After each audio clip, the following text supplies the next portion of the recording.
ओम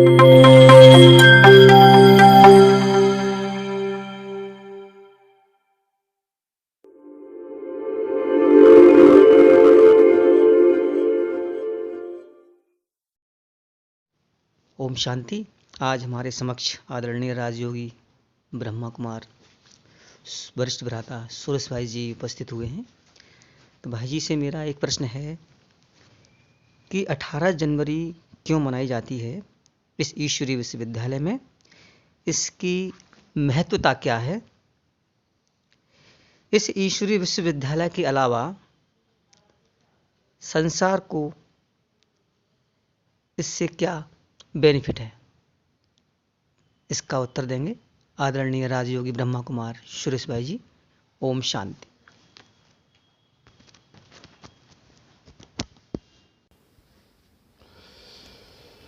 सभी मेरे प्यारे भाई बहनों को जो देख रहे हैं या देखेंगे, सभी को ओम शांति। आज हम 18 जनवरी के विषय में कुछ चर्चा कर रहे हैं, क्योंकि परसों 18 जनवरी है और हम सभी ईश्वरीय विश्वविद्यालय के जो भाई बहन हैं वो इसको एक तपस्वी मास के रूप में मनाते हैं। जैसे ही जनवरी का मास शुरू होता है, हम सभी भाई बहनें विशेष प्यारे से बाबा की स्मृति में रहते हैं और अपने अति प्रिय पिताश्री, जिनका ये अव्यक्त आरोहण दिवस कहलाता है, 18 जनवरी, जिसको हम बहुत अच्छी तरह से सेलिब्रेट करते हैं,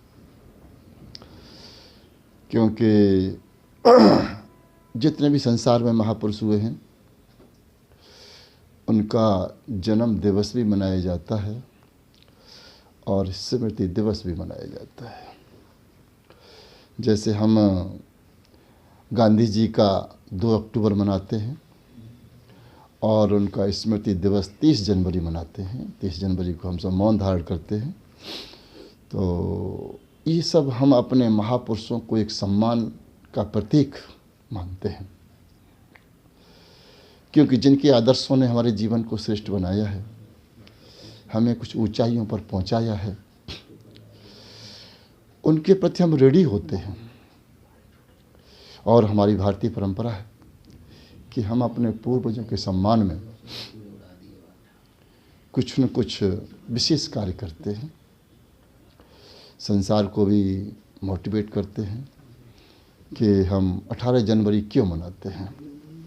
क्योंकि 18 जनवरी ईश्वरीय विश्वविद्यालय के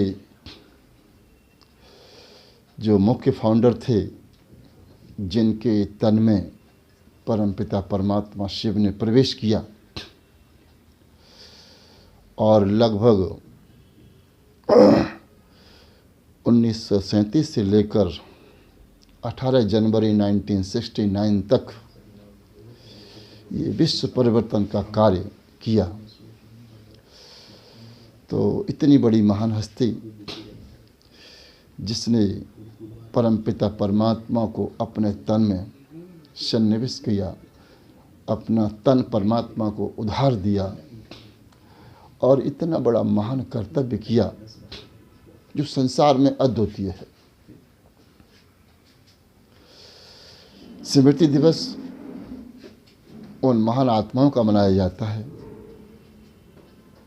जिन्होंने संसार के लिए, धर्म के लिए, देश के लिए या समाज के लिए अपना जीवन बलिदान किया है।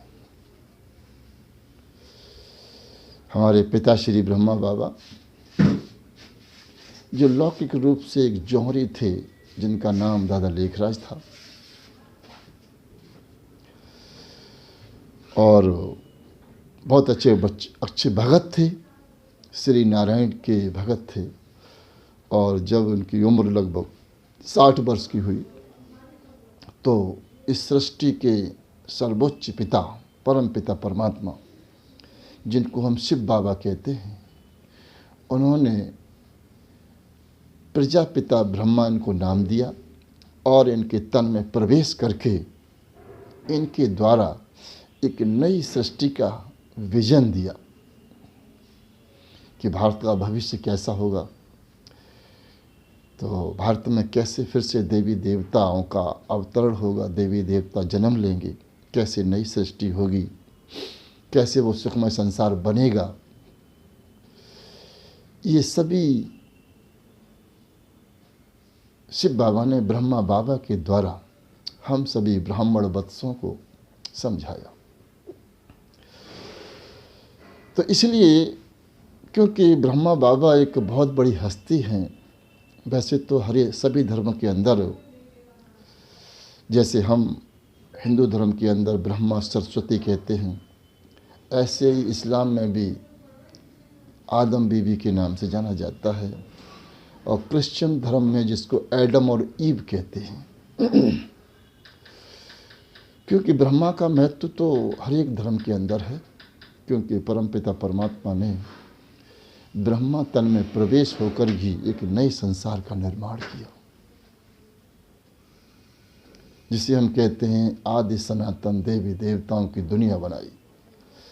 जिसे कहते हैं कि भारत कभी सोने की चिड़िया था, भारत का विस्तार कभी सारे विश्व पर था, और भारत में हीरे जवाहरातों के महल थे, इतनी संपन्नता थी।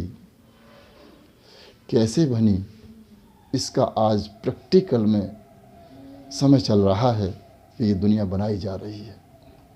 भले इस बात का विश्वास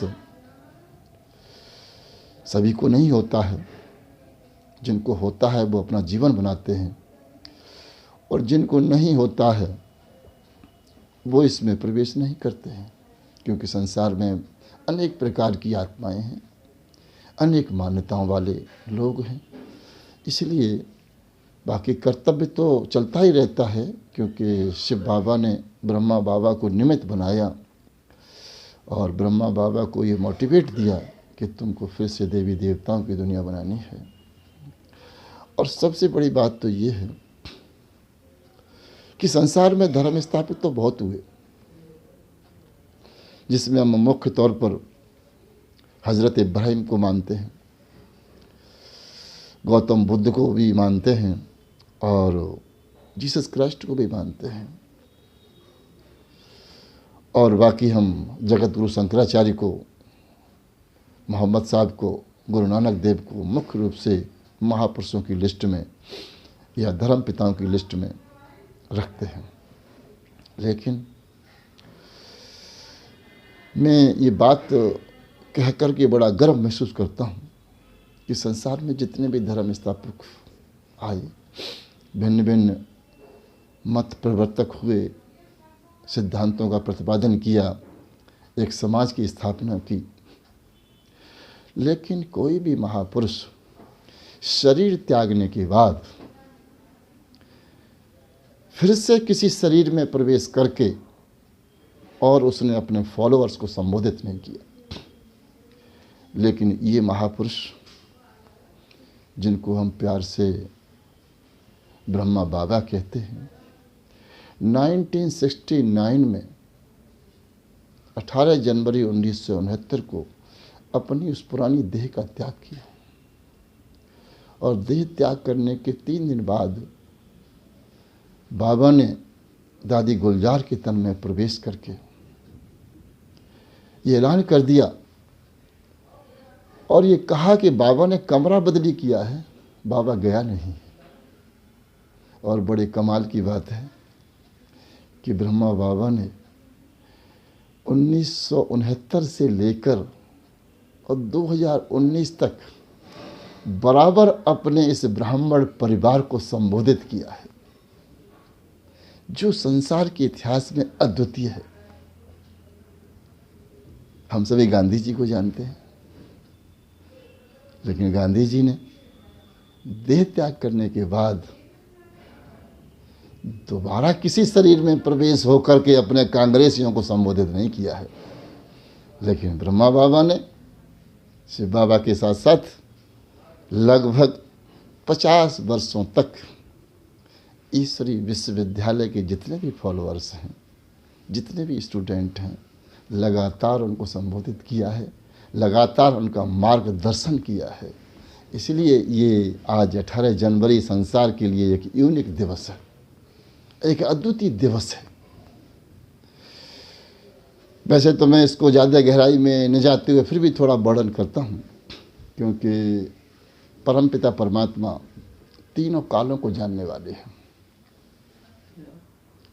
वो जानते हैं कि संसार कैसे चलता है, संसार का विधि विधान क्या है। शिव बाबा ने ब्रह्मा बाबा के लगभग हमें 3 जन्मों के बारे में गहराई से स्पष्ट किया। शिव बाबा ने बताया कि ये ब्रह्मा जो सतयुग के आदि में श्री नारायण थे और ये विश्व के मालिक थे। सारे विश्व पर भारत का साम्राज्य था और ये लक्ष्मी नारायण सारे विश्व पर राज्य करते थे। संसार में कोई दूसरा खंड नहीं था, सिर्फ एक भारत ही था। ये है उनका पहले जन्म का। और जब भक्ति शुरू हुई तो भी बाबा ने कहा है कि ब्रह्मा ही पहले भक्ति शुरू करते हैं। सबसे पहला मंदिर सोमनाथ का राजा विक्रमादित्य ने बनाया था। ये विक्रमादित्य की आत्मा वही श्री कृष्ण की आत्मा थी, ऐसा शिव बाबा ने हमें बताया। तो विक्रमादित्य भी भारत के इतिहास में बहुत बड़ा सम्राट रहा है। मैं समझता हूँ कि इतिहास में लगभग लिखा हुआ है कि 750 रियासतों पर विक्रमादित्य का शासन था और ये विश्व का एकमात्र सम्राट था जिसका इतना बड़ा विस्तार था। तो भक्ति मार्ग भी शुरू हुआ है तो भी ब्रह्मा का जो पार्ट है सेकंड भक्ति मार्ग का, वो भी बहुत ही शक्तिशाली रहा है और बहुत ही स्मरणीय रहा है। हालांकि इतिहास में स्पष्टीकरण नहीं है पूरी तरह से, क्योंकि ये इतिहास में कहानियों के रूप में है। और विक्रमादित्य का सिंहासनपति से भी बहुत मशहूर है, जिसकी चर्चाएं यथा कथा कहानियों में हमें मिलती हैं। तो इस तरह से अब ये लास्ट जन्म, आखिरी जन्म, जिसमें ये दादा लेखराज के रूप में जन्मे, जौहरी बने और फिर शिव बाबा ने इनको प्रजापिता ब्रह्मा का टाइटल दिया। और 1969 में जब उन्होंने देह का त्याग किया 18 जनवरी 1969 को, तो ये 18 जनवरी 1971 के बाद इन्होंने अव्यक्त पार्ट बजाया और लगभग आज तक ये पिताश्री हमको संबोधित कर रहे हैं और उनका वायदा है कि अंत तक मैं बच्चों के साथ रहूँगा। तो ईश्वरी विश्वविद्यालय के लिए 18 जनवरी एक यूनिक है और संसार के लिए विशेष है, क्योंकि संसार में ऐसा कोई दूसरा पार्ट नहीं है जो अव्यक्त होने के बाद, शरीर से जाने के बाद और लगातार अपने फॉलोअर्स को, लगातार अपने मानने वालों को संबोधित करता रहे। तो इसलिए ये बड़े गर्व की बात है, बड़ी विशेष बात है। तो हम सभी खास ब्राह्मण बच्चों को बाबा की जो अंतिम 3 इच्छाएं थीं कि बच्चे निराकारी भव और निरहंकारी भव और निर्विकारी भव, ये बाबा की उम्मीदों को पूरा करना है, क्योंकि ये उम्मीद पूरी करेंगे तो बाबा हमसे खुश होगा। और जब माँ बाप खुश होते हैं तो दुआएं ऑटोमेटिक मिलती हैं, हम दुआओं के पात्र बन जाते हैं। दुआएं मांगने की ज़रूरत नहीं है, दुआएं तभी मिलती हैं जब हम अपने बड़ों का दिल खुश करते हैं।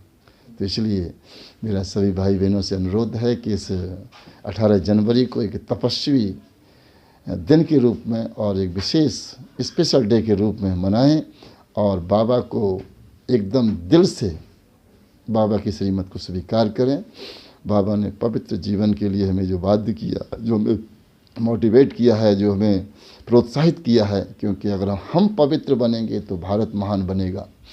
नारे लगाने से भारत महान नहीं बनेगा, क्योंकि पवित्रता का प्रतीक, पवित्रता ही महानता का पर्याय है। इसलिए हम सब भाई बहनों को बाबा की उम्मीद पूरी करनी है। अच्छा, ओम शांति। ओम शांति। बहुत बहुत धन्यवाद आदरणीय भाई जी का। ओम शांति।